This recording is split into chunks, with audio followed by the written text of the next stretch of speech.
نحمده ونصلي على رسوله الكريم اما بعد فاعوذ بالله من الشيطان الرجيم بسم الله الرحمن الرحيم ووصى بها ابراهيم بنيه ويعقوب يا بني ان الله اصطفى لكم الدين فلا تموتن الا وانتم مسلمون ام كنتم شهداء اذ حضر يعقوب الموت اذ قال لبنيه ما تعبدون من بعدي قالوا نعبد إلهك وإله آبائك إبراهيم وإسماعيل وإسحاق إلها واحدا ونحن له مسلمون صدق اللہ العظیم۔ بچوں، دنیا کے اندر یہ دستور ہے کہ ہر باپ اپنی اولاد کی پراپرٹی کی، اپنی اولاد کے فیوچر کی، اپنے اولاد کے مستقبل کی خوب فکر کرتا ہے کہ میرا بچہ دنیاوی اعتبار سے آگے بڑھ جائے، اس کا اچھا بنگلہ ہو، اس کے پاس اچھی گاڑی ہو، اس کو اچھی نوکری مل جائے، یہ اچھے خوب پیسے کمانا والا بن جائے۔ تو ہر باپ دنیا کے اندر یہی تمنا کرتا ہے، لیکن یہ ایسی تمنا کرنا غلط ہے۔ دنیا کمانے سے کوئی منع نہیں ہے، دنیا کماؤ، لیکن دنیا کمانا ہے بقدر ضرورت۔ ہماری جو اصل زندگی ہے وہ مرنے کے بعد کی زندگی۔ جب ہم مر جائیں گے اور اللہ تبارک و تعالی کل قیامت میں جب ہمیں اٹھائے گا، اپنی قبروں سے جب اٹھائے گا، تو انسان دنیا میں جس حالت میں مرتا ہے اسی حالت میں وہ اٹھایا جائے گا۔ نعوذ باللہ اگر کوئی کفر کی حالت میں مرا ہے، کافر ہو کر یا مشرک کی حالت میں مرا ہے، تو کل قیامت کے دن بھی وہ کفر اور شرک کی حالت میں قبر سے اٹھے گا۔ نعوذ باللہ اگر کوئی غلط کام کرتے ہوئے اس دنیا سے مر گیا تو کل قیامت کے دن وہ قبر سے اسی حالت میں اٹھایا جائے گا۔ اگر کوئی خودکشی کرتا ہوا، آتما ہتیا کرتا ہوا، کسی نے اپنے آپ کو ہلاک کر لیا، کسی نے اپنے آپ کو شوٹ کر لیا، گولی چلا کے اپنے آپ کو مار ڈالا، یا کوئی رسی کے پھندے سے لٹک کر مر گیا،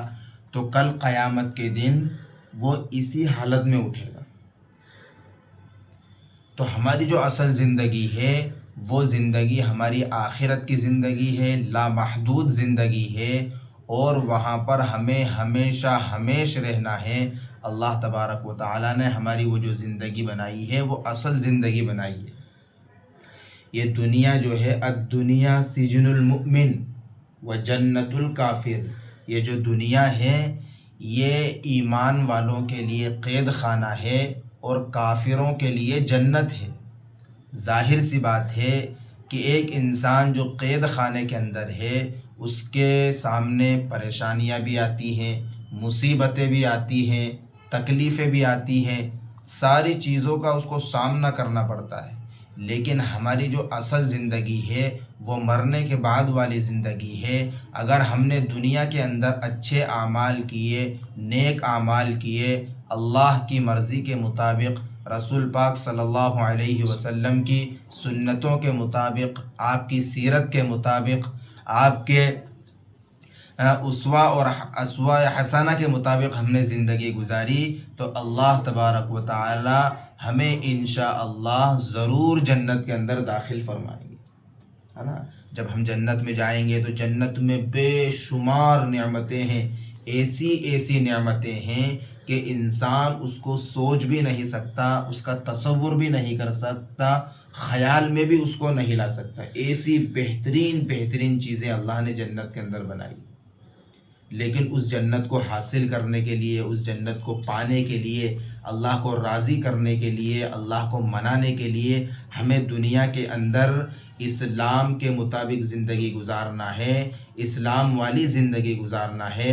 اللہ کی مرضی کے مطابق زندگی گزارنا ہے، من مانی زندگی نہیں گزارنا ہے کہ جیسا ہمارا دل چاہے ویسے ہی ہم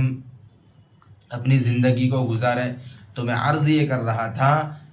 کہ ووصّى بها ابراہیم بنیہ و یعقوب، ہر انسان یہاں دنیا کے اندر ہر باپ اپنی اولاد کے فیوچر کی فکر کرتا ہے کہ میرا بیٹا دنیاوی اعتبار سے آگے بڑھ جائے، لیکن کوئی باپ یہ فکر نہیں کرتا کہ آج میرے بیٹے نے فجر کی نماز نہیں پڑھی ہے تو اس کو سمجھایا جائے، اس کی ڈانٹ ڈپٹ کی جائے۔ اگر کسی نے ظہر کی نماز نہیں پڑھی ہے تو باپ اس کی کوئی پرواہ نہیں کرتا، لیکن اگر وہی اولاد اگر آفس نہیں جاتی ہے، کام کرنے نہیں جاتی ہے، مزدوری پر دہاڑی پر نہیں جاتی ہے، تو وہی باپ اس کو ڈانٹتا ہے اور اس کو متنبہ کرتا ہے، اس کی تنبیہ کرتا ہے اور اس کو سمجھاتا ہے۔ تو دنیا اگر چھوٹ رہی ہے تو باپ اس کی پرواہ کر رہا ہے، اس کی فکر کر رہا ہے، لیکن دین جہاں چھوٹ رہا ہے، نماز جہاں چھوٹ رہی ہے، اس کی بالکل بھی فکر نہیں کرتا کہ آج میرے بیٹے نے نماز نہیں پڑھی تو میں اس کو سمجھاؤں، یہ نمازی بن جائے یا حاجی بن جائے۔ لیکن باپ ہی نماز نہیں پڑھتا ہے تو اولاد کہاں سے نماز پڑھے گی؟ جب باپ ہی نماز نہیں پڑھے گا تو اولادیں بھی نماز نہیں پڑھے گی۔ لیکن حضرت یعقوب علیہ السلام نے، حضرت ابراہیم علیہ السلام نے اپنی اولاد کو بلایا اور ان کو بٹھایا اور اپنی اولادوں کو سمجھایا۔ کیا سمجھایا؟ اللہ فرماتا ہے وَوَصَّى بِهَا إِبْرَاهِيمُ بَنِيهِ وَيَعْقُوبُ، کہ ابراہیم علیہ السلام نے اپنے بیٹوں کو وصیت کی، اپنے بیٹوں کو نصیحت کی، اپنے بیٹوں کو سمجھایا، اور یعقوب علیہ السلام نے بھی اپنے بیٹوں کو وصیت کی اور ان کو سمجھایا۔ کیا سمجھایا؟ وَوَصَّى بِهَا إِبْرَاهِيمُ بَنِيهِ وَيَعْقُوبُ یا بنی ان اللہ اصطفیٰ لکم الدین، کہ اے میرے بیٹو، اللہ تبارک و تعالی نے تمہارے لیے اس دین کو چن لیا ہے، اس دین کو منتخب کر لیا ہے، اس دین کو سلیکٹ کر لیا ہے۔ فلا تموتن الا وانتم مسلمون، اب تم اسی دین پر جمے رہنا، اسی اسلام پر جمے رہنا، اسی توحید پر جمے رہنا، اللہ کو ایک ماننا، اسی بات پر تمہیں جمے رہنا ہے اور اس طریقے سے ثابت قدم رہنا ہے، اس طریقے سے استقلال کے ساتھ رہنا ہے کہ اگر تمہیں موت بھی آئے تو اسی مذہب پر آئے، اسی مذہب اسلام پر آئے، اللہ کی توحید پر آئے، یعنی کہ کفر پہ نہ مرنا، شرک پہ نہ مرنا، شرک کی حالت میں نہ مرنا، کفر کی حالت میں نہ مرنا، بلکہ توحید کی حالت میں تمہیں موت آنی چاہیے، ہے نا؟ ہاں، ام کنتم شہداء اذ حضر یعقوب الموت اذ قال لبنیہ، اور اپنے بیٹوں سے یہ کہا کہ ما تعبدون من بعدی، کہ میرے مر جانے کے بعد، میرے دنیا سے چلے جانے کے بعد تم کس کی عبادت کرو گے؟ کس کی عبادت کرو گے؟ تو حضرت ابراہیم علیہ السلام، حضرت یعقوب علیہ السلام کی اولاد نے کیا فرمایا؟ قالوا نعبد الہک و الہ آبائک ابراہیم و اسماعیل و اسحاق، کہ ہم اپنے باپ داداؤں کے دین پر جمے رہیں گے اور حضرت ابراہیم، یعقوب، اسحاق، اسماعیل، ان کے اللہ کی ہم عبادت کرتے رہیں گے اور اسی حالت میں مریں گے، یعنی اسلام کی حالت میں مریں گے، توحید کی حالت میں مریں گے۔ تو یہ فکر ہر باپ کو ہونا چاہیے اپنی اولاد کے تعلق سے کہ میری اولاد دنیا میں بھی کامیابی حاصل کرے اور میری اولاد آخرت کے اعتبار سے بھی کامیابی حاصل کرے، دنیا کمائے بقدر ضرورت۔ جس طریقے سے ایک کشتی پانی کے اوپر چلتی ہے، پانی کے اوپر چلتی ہے، اب جب تک پانی اس کشتی کے آس پاس ہے، اس کے نیچے ہے، تو وہ پانی کشتی کے لیے فائدہ مند ہے، اور جہاں پانی کشتی کے اندر گھسا تو وہی پانی اس کشتی کو لے ڈوبے گا۔ اسی طریقے سے آدمی، انسان اگر دنیا کو کما رہا ہے تو بقدر ضرورت کمائے۔ اگر یہی دنیا انسان کے دل کے اندر گھس گئی اور انسان کے دل میں سما گئی اور انسان کے دل میں اس کی محبت گھر کر گئی تو پھر یہی دنیا اس انسان کو تباہ اور برباد کر دے گی۔ اس لیے میرے بچوں، ہمیشہ اللہ کو ایک ماننا، اللہ ایک ہے، اللہ احد، اللہ احد، اللہ ایک ہے، اللہ الصمد، اللہ بے نیاز ہے، لم یلد ولم یولد، نہ اس کی کوئی اولاد ہے اور نہ وہ کسی کی اولاد ہے،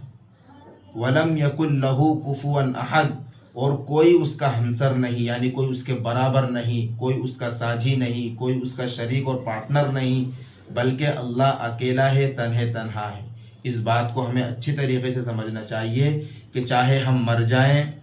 ہمارے ٹکڑے ٹکڑے ہو جائیں، ہمیں مار دیا جائے، ہمیں شہید کر دیا جائے، ہمیں قتل کر دیا جائے، لیکن انشاءاللہ ہم اسلام پر جئیں گے اور اسلام پر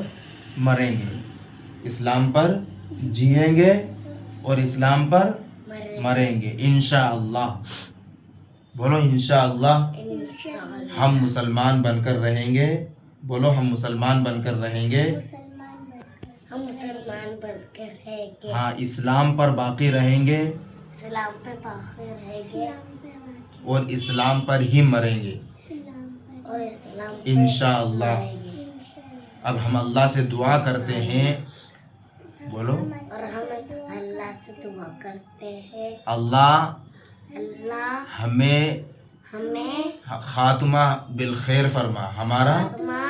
ہمارا خاتمہ بالخیر فرما، بالخیر فرما، اور ہمیں بولو اور ہمیں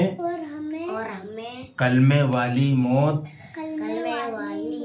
نصیب فرما، نصیب فرما، آمین آمین ثم آمین، ثم آمین۔ وآخر دعوانا الحمدللہ۔